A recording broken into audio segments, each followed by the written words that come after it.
I am not here for a political party. I'm here for the people.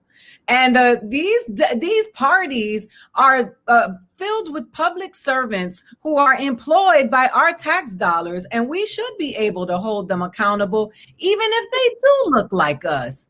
And I think Kamala becoming the first woman vice president, Black woman vice president, person of color vice president, South Asian vice president, Caribbean vice president, all of the things, that's a beautiful thing. And in itself, it is a form of activism, because what it does is it shows little girls and little boys who look like her and us that we too can aspire to great things and become those things.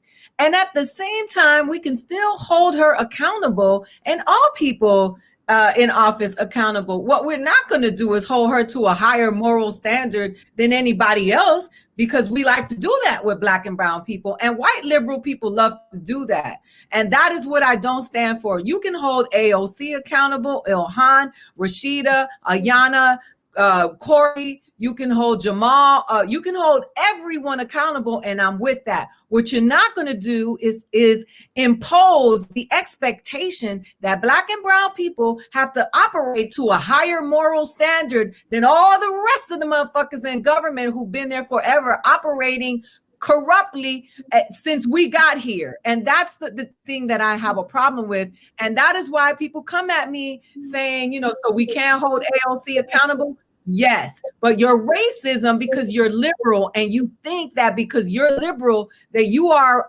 on our team, and don't realize your own racism, because you are still operating from the authority when it comes to people of color. And I got a problem with that. So let's talk about that, because I'm so tired of this fanaticism when it comes to these politicians and these political parties. These are public servants that are supposed to be providing us with a service. They get paid great. They got the best health care. Their children go to the best schools. And what's happening to us? We're dying in numbers of COVID because we got to do these essential jobs because we don't have the health care that they have. So I would love to hear from both of you. Well, Brooke, you want me to go or you want to go? Yeah, go for it, Tim. Yeah, I want people to, I've seen some things too, Ida, to Ida's point, man. People that are criticizing Kamala Harris yesterday, I'm not with that. Look, guys, I got a lot of criticism for Kamala's record over the years, and I've done that, and I will continue to be critical of her. But here's the thing, guys. You got to have some how can I say this?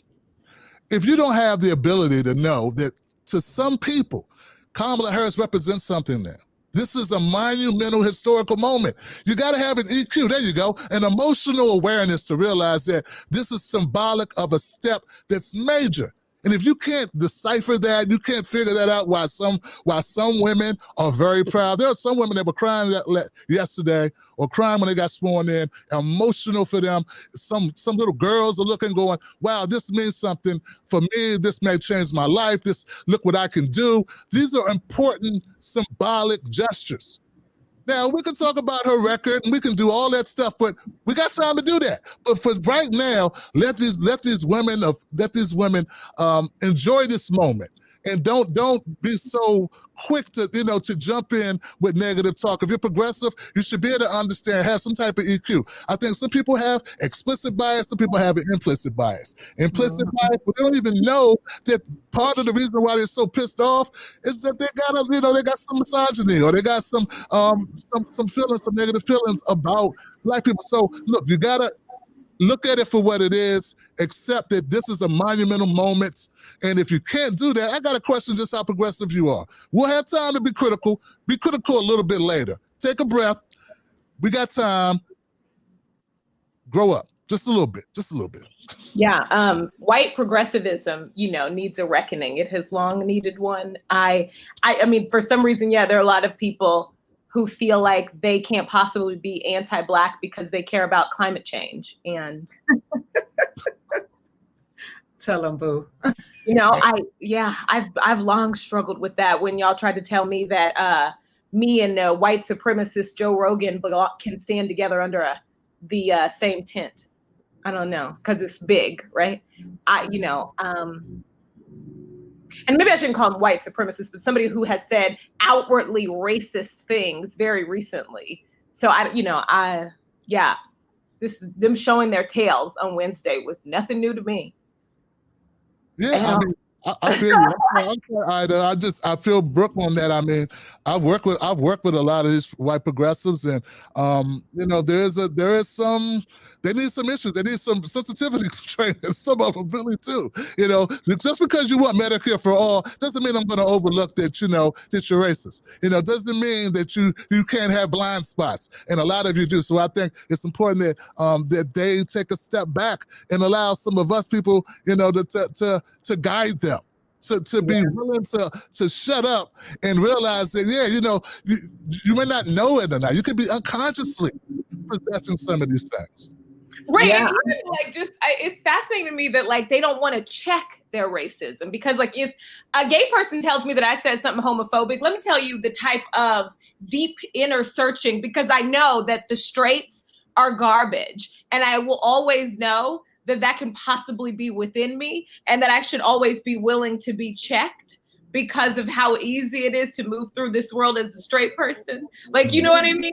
And so I don't understand how much they fight being checked on their anti-Blackness, because even knowing just the fact that if you truly care about Medicare for all, knowing, you would understand that racism is a really big part of that. And so even if we get to a point that where all of us have healthcare on paper, that the racism and the anti-Blackness would make it so there is still truly no Medicare for all.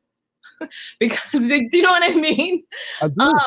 I don't know, that a lot of the things that you're pushing for, once you get them, if you don't check your racism and the racism of those around you, they still won't actually exist.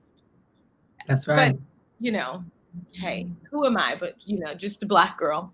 Nah, you're not gonna get off of that. But I agree with you, and I think it is important for us to take people to task when it comes to this, because racism and anti-Blackness is embedded in the fiber of the world, not just America. It is a global issue. We want to talk about a pandemic, right? And I'm Latina, so people are always saying, Latinos are very, very anti-Black. No shit, I talk about it all the time. I talked about it in my comedy special. But so are other groups. Anti-Blackness is real everywhere. It is real in Asia. It is real in Australia. It is real in the Middle East. It is real on the continent of Africa. It is real in America. Black people practice anti-Blackness because it is something that has been taught to us. So when you hear these liberal progressives saying that they're not because of because of the things that they stand for, and you looking them in the face like, are you really saying that to me, bro? Are you talking to me, telling me you're not a racist?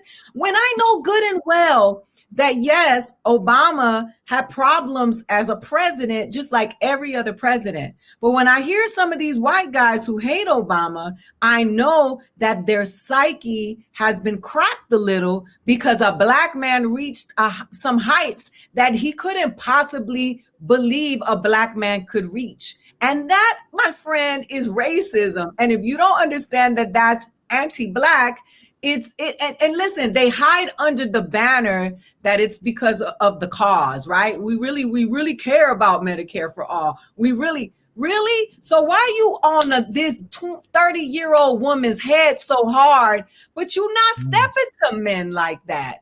You're not stepping to the white people like that. So why is it so specific? And that, my friends, is what I have an issue with. And y'all can say whatever y'all want to say in this comment section.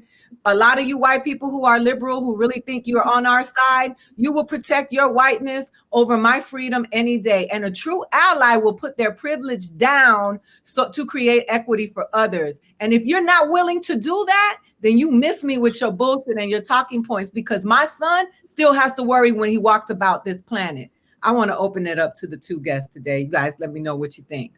Wow. Yeah, that's it. That's just completely it. I completely agree. We can even take it a step easier. If a Black person says you say something or you did something or you're doing something that's anti-Black and you don't immediately stop and listen, that's racist in itself. How can you, like, you know what I mean? Just stop trying to tell us about how we move through this world because of what you think your beliefs are.